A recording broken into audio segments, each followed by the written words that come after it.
আজকের এই ভিডিওতে আমরা আলোচনা করতে চলেছি রায় ও মার্টিন প্রশ্নবিচিত্রার পঞ্চম শ্রেণী দ্বিতীয় পরীক্ষায় মূল্যায়ন 2026 অর্থাৎ সেকেন্ড ইউনিট টেস্টের পরিবেশ বিষয়ে যে দুইয়ের দাগের প্রশ্নপত্রটি রয়েছে অর্থাৎ Arambagh girls high school HS এই বিদ্যালয়ের সমস্ত প্রশ্নের উত্তরগুলি সমাধান করব। প্রশ্নপত্র সমাধান করার আগে বলে দেই, আমার পরবর্তী ভিডিওগুলি বানাতে অনুপ্রাণিত করার জন্য চ্যানেলটিকে অবশ্যই তোমরা সাবস্ক্রাইব করে নেবে এবং এই ভিডিওটিকে বেশি বেশি করে লাইক কমেন্ট ও শেয়ার করে দেবে। প্রথমে একে দাগে আছে পূর্ণবাক্যের নিচের প্রশ্নগুলির উত্তর দাও। প্রথমে একের এক আছে এটা হারভেস্টার কি, এর উত্তরটি হলো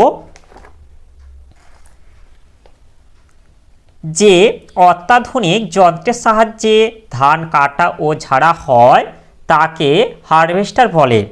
এরপরে একে থেকে দুই যেটা আছে ডিভিসি এর পুরো নাম লেখো। ডিভিসি এর পুরো নাম হলো দামোদর ভ্যালি কর্পোরেশন। এরপরে একে থেকে তিন আছে পশ্চিমবঙ্গের সবচেয়ে উঁচু পর্বতশৃঙ্গ কোনটি? পশ্চিমবঙ্গের সবচেয়ে উঁচু পর্বতশৃঙ্গ হলো সান্দাকফু।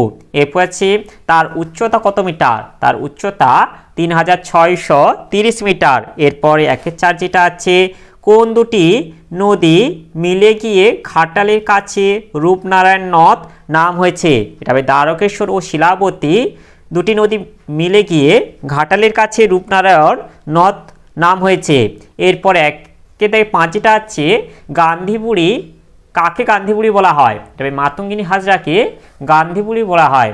এরপরে দুই দাগে আছে বামস্তম্ভের সঙ্গে ডানস্তম্ভ মেলাও। বামস্তম্ভে আছে দুই দাগের একে আছে শিক্ষক দিবস, এটা হবে সর্বপল্লী রাধাকৃষ্ণান। এরপর দুই দুই আছে শিশু দিবস, এটা হবে জওহরলাল নেহরু। এরপর দুই তিন আছে স্বাধীন ভারতের সংবিধান রচয়িতা, এটা হবে বাবা সাহেব আম্বেদকর। এরপরে দুইয়ের চার যেটা আছে স্বাধীন ভারতের প্রথম শিক্ষামন্ত্রী, এটা হবে আবুল কালাম আজাদ। এরপরে তিনে দাগে আছে শূন্যস্থান পূরণ করো। তিনে দাগে একইটা আছে বীরভূমের পূর্ব দিকে আছে, এটা হবে ময়ূরাক্ষী নদী আর অজয় নদ।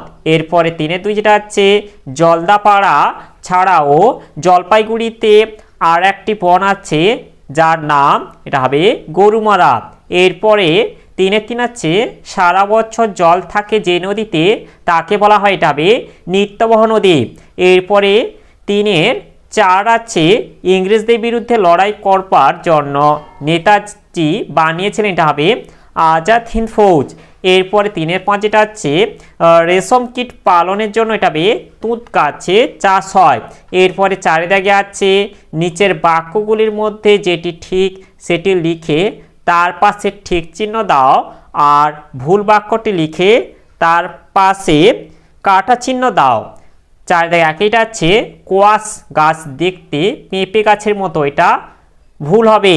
এরপরে চারের দুই যেটা আছে দামোদরের ঢাল প্রথমে উত্তর থেকে দক্ষিণ দিকে এসেছে, এটাও ভুল হবে। এরপরে চারের দাগে তিন যেটা আছে শাল পাতা দিয়ে প্লেট থালা বাটি বানানো হয়, এটা ঠিক হবে। এরপর চারের চার আছে মাটির পুতুলের জন্য বিখ্যাত নদিয়ার কৃষ্ণনগর, এটা ঠিক হবে। এরপর চার থেকে পাঁচটা আছে তাপবিদ্যুৎ কেন্দ্র অবস্থিত বক্রেশ্বরে, এটা ঠিক হবে। এরপরে পাঁচে দাগে আছে সঠিক উত্তর নির্ণয় করে বাক্যটি সম্পূর্ণ লেখো। পাঁচে দাগে একইটা আছে কাঁকর পাথর মেশানো লাল মাটি দেখা যায়, এটা হবে মালভূমি অঞ্চলে। এরপরে পাঁচের দাগে দুই যেটা আছে ছৌ নাচের জন্য বিখ্যাত, এটা হবে পুরুলিয়া। এরপর পাঁচের দাগে তিন যেটা আছে বাঁকুড়া যে শিল্পের জন্য বিখ্যাত তা হলো, এটা হবে টেরাকোটা। এরপর পাঁচের দাগে চার আছে রেলের ইঞ্জিন তৈরির কারখানা আছে, এটা হবে চিত্তরঞ্জনে। এরপরে পাঁচের দাগে পাঁচ আছে বাঁশের কেল্লা বানান, এটা হবে তিতুমির। এরপরে ছয় দাগে আছে দু তিনটি বাক্যে নিচের প্রশ্নগুলির উত্তর লেখো, যে কোনো তিনটি। ছয়ের এক যেটা আছে আউশ ধানের বৈশিষ্ট্য লেখো, এর উত্তরটি হলো এই যে এর বৈশিষ্ট্য আমরা এখান থেকে বলে দেব। গ্রীষ্মকালে উঁচু ধান জমিতে আউশ ধান চাষ করা হয় আর আউশ ধানের গাছ ছোট হয়, এই ধান চাষে জল কম লাগে, এগুলোই বলে দেব। এরপরে ছয় দাগে দুই যেটা আছে ধাপ চাষ কোথায় কিভাবে হয়, এর উত্তরটি হলো এই যে পাহাড়ি অঞ্চলে ধাপ চাষ হয়, আর বলবে যে পাহাড়ের ঢালু জমিতে সিঁড়ির মতো ধাপে ধাপে জমি কেটে চাষ করাকে ধাপ চাষ বলে। ধাপ চাষে একদিকে যেমন ভূমিক্ষয় কম হয়, অন্যদিকে চাষের জন্য বেশি জায়গাও পাওয়া যায়। এরপর এটা আছে 6-3 আছে আমার সোনার বাংলা আমি তোমায় ভালোবাসি। গানটি রবীন্দ্রনাথ ঠাকুর কত সালে লিখেছিলেন? গানটি রবীন্দ্রনাথ ঠাকুর 1905 সালে লিখেছিলেন।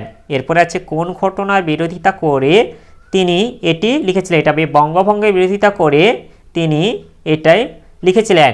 এরপরে 6 যেটা আছে সবুজ বিপ্লব কি? এর উত্তরটি হলো,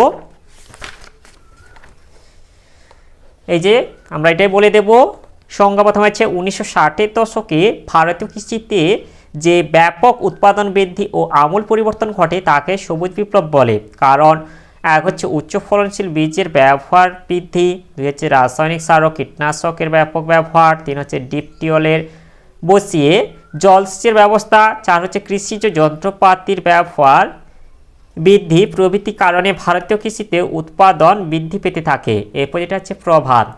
প্রভাব হচ্ছে গমের উৎপাদন সবচেয়ে বেশি বৃদ্ধি পায়। এরপর হচ্ছে ধান, ডাল, তৈলবীজ প্রভৃতি প্রচুর পরিমাণে উৎপাদিত হয়। হচ্ছে খাদ্যের আকাল কেটে যায়, কৃষকদের আয় বৃদ্ধি পায়। এতটা বলে দেবে। এরপরে 6-5 যেটা আছে ম্যানগ্রোভ জাতীয় উদ্ভিদে কি কি মূল দেখা যায়? এর উত্তরটি হলো,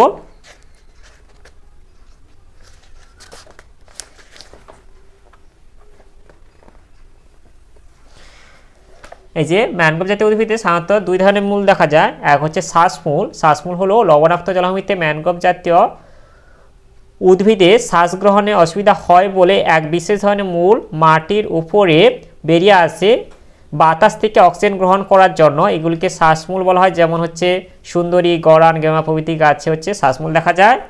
আর 2 হচ্ছে ঠেসমূল। এটা হচ্ছে নরম কাদামাটিতে জোয়ার ভাটার জলপ্রবাহ সহ্য করে যাতে সোজা হয়ে দাঁড়িয়ে থাকতে পারে তার জন্য যে মূল দেখা যায় তাকে ঠেসমূল বলে। আর যে সমস্ত গাছে দেখা যায় সেগুলি হলো ম্যানগ্রোভ জাতীয় অরণ্যে গাছগুলিতে এরূপ দেখা যায়। এগুলি বলে দেবে। তাহলে আজকের ভিডিওতে আমরা পরিবেশ বিষয়ে যে 2 দাগে প্রশ্নপত্রটি ছিল তার সমাধান করলাম। আর ভিডিওটি ভালো লাগলে অবশ্যই তোমরা ভিডিওটিকে বেশি বেশি করে লাইক, কমেন্ট ও শেয়ার করে দেবে।